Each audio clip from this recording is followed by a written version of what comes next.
Good morning, everybody. Welcome back to the installment of Scott's Selections here for Saturday, March 27th. Before getting today's play of the day, quick recap of what happened yesterday. We ended up giving out a look at one on one of the Sweet 16 matchups taking place this weekend. So really not much to actually recap, but looking at today's play of the day, we're going to be transitioning back to the NBA. And the play of the day is going to be on a matchup taking place at 10 p.m. Eastern Time between the Cleveland Cavaliers and the Sacramento Kings. And we're going to be laying the points here with the home team and the Kings, -6.5 and -110 on Fox Bet. Time recording of 3:41 a.m. Eastern Time. Most of the ones available are currently at 7. I know that BetMGM had 6.5 at a -115, but FoxBet does have -10, so no additional juice, and I'll save the free half point.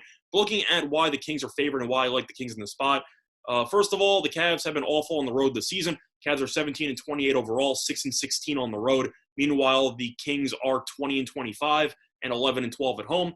Now, even though this team has a losing record at home, this team is still better at home than it is on the road. It has played better at home lately, but it's pretty a terrible spot here for the Cavs.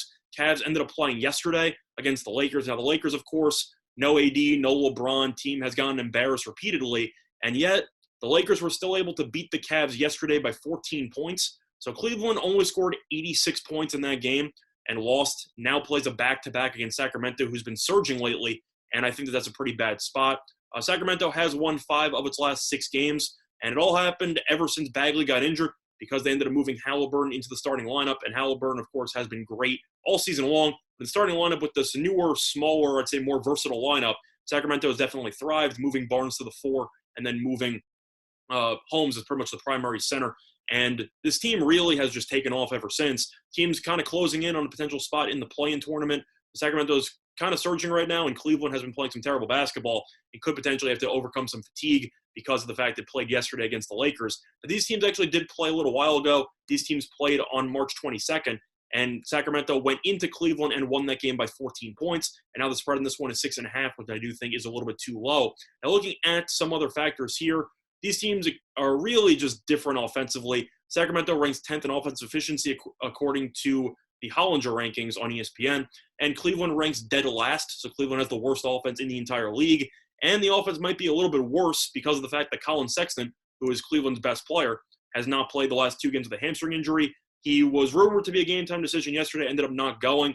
Is there a chance he plays in this game? Maybe. But it is worth mentioning that the last game that Sacramento beat Cleveland by 14 points, Sexton did play in that, and Sacramento still won by double digits. So if Sexton is a no-go in this spot, Cleveland should be even worse. And you saw what they did without him yesterday against the Lakers. And I simply think that Sacramento, with Fox, who's coming off a 44-point game against the Warriors, with Halliburton, with Hield, with even Barnes, who's been very good this season, I just think that Sacramento has too many weapons. And if you want to use Jared Allen, you want to use Larry Nance Jr., I just think they're going to have some serious problems with spacing. And I think that Sacramento, with their new 4-out offense, should really do a solid job of forcing Sacramento to some pretty ugly switches on pick and rolls. And that's kind of exactly what happened when Sacramento ended up winning this last meeting by 14 points. But looking at some trends in this matchup that also support the Kings in this spot, the Kings are 4-0 ATS in their last 4 games, playing on 1 day's rest. And Sacramento's also been great in this individual series. Sacramento is 6-0 ATS in the last 6 meetings. So Cleveland has really had no answers for Sacramento, both this season and in previous years.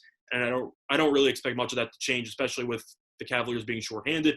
In addition to Sexton, you still have Kevin Love, who's probably going to be out. Still have a lot of players who either are out or just not very good. And Sacramento simply has a much better roster. But the play today, once again, here for Saturday, March 27th, is going to be on the Kings, -6.5 and -110 on Fox Bet. That's been so much, Scott. So I can go to all of you and respective bets today. Bye, everyone.